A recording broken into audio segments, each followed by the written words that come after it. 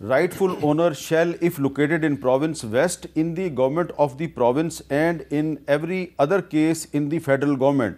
اور اس کے اینڈ میں ہے کہ subject to the existing commitments and obligations, mineral oil and natural gas within the province or the territorial waters adjacent thereto shall vest jointly and equally in that province and the federal government. تو کم از کم اس صوبے کو تو پتہ ہونا چاہیے جس صوبے میں آئل کے ذخائر کا اعلان ڈونلڈ ٹرمپ صاحب امریکہ میں بیٹھ کے کر رہے ہیں۔ میرے صاحب 2 طریقے سے میں آپ کے اس سوال کا جواب دوں گا۔ پہلی بات تو یہ ہے کہ رضا ربانی صاحب بہت سینئر ہیں، میں ان کے بارے میں کوئی نیگیٹو بات چاہوں بھی تو نہیں کر سکتا، لیکن یہ جو انہوں نے بات کی ہے نا، یہ کوئی سمجھ سے بالا تار ہے۔ اس کی وجہ کیا ہے؟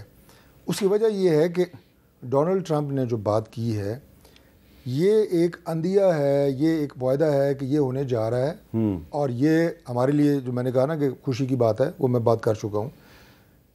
ڈونلڈ ٹرمپ کی اس ٹویٹ میں کیا صوبوں اور مرکز کے درمیان پرسنٹیج کا بھی ذکر ہے؟ نہیں۔ تو پھر اعتراض کس بات کا ہے؟ اس نے یہ کہا ہے کہ نہیں، یہ سارے پیسے اس کو چلو اس کو چھوڑ دینا، ہم تو صرف یہ کہہ رہے ہیں یہ ہمیں بتا دیں، پاکستانیوں کو بتا دیں یہ تیل کے ذخائر ہیں کہاں پہ۔ سر ذخائر کا بھی میں نے آپ کو بتایا ہے کہ جو ہمارے ٹیکنیکل ایکسپرٹس ہیں اور اس فیلڈ کے ایکسپرٹس ہیں وہ بتائیں گے، پوری ڈیٹیل قوم کے سامنے آئے گی۔ لیکن میں یہ کلیئر کرنا چاہتا ہوں کہ as per the constitution and as per the other constitutional bodies, جس میں صوبوں اور مرکز کے درمیان وسائل کی تقسیم کلیئرلی درج ہے، وہ آپ کا وفاقی بجٹ ہو، وہ آپ کے منرلز اینڈ مائنز کے وسائل ہوں، پیٹرولیم ہو، گیس ہو، کچھ بھی ہو، وہ صوبوں کو ان کا حصہ ملے گا۔ یہ کیسے ہو سکتا ہے کہ مرکز جو ہے وہ اس کے اوپر نظر جما کے بیٹھا ہو ہی نہیں سکتا۔ لہٰذا یہ میں گزارش کروں گا کہ وقت سے پہلے اس طرح کی افواہیں پھیلانا، اس طرح کی بے یقینی کی کیفیت پیدا کرنے کی کوشش کرنا، یہ انتہائی غلط ہے۔ ٹھیک ہے، آپ نے مذمت کر دیا رضا ربانی صاحب، very senior person, I don't expect that. بہت شکریہ طارق فضل چودھری صاحب اور برسٹر عمیر نیازی صاحب۔ اور میں آخری مؤدبانہ انداز میں بڑے ہی ادب سے یہ گزارش کروں گا کہ ہم بہت خوش ہیں کہ پاکستان میں تیل کے ذخائر جو ہیں وہ موجود ہیں، اور اکثر ہمیں یہ خبریں پتہ چلتی رہتی ہیں لیکن اس کا کوئی ثبوت نہیں ملتا، اور مجھے یقین ہے کہ پاکستان میں بہت سے ذخائر موجود ہیں، تیل کے ذخائر بھی موجود ہیں، ذہین افراد کے ذخائر بھی موجود ہیں، لیکن یہ جن تیل کے ذخائر کا اعلان ڈونلڈ ٹرمپ صاحب کی ٹویٹ کے ذریعے ہوا ہے، ہم اس پہ بہت خوش ہیں، لیکن پلیز بتا تو دینا یہ ہیں کہاں پہ۔ اجازت دیجیے، اللہ حافظ۔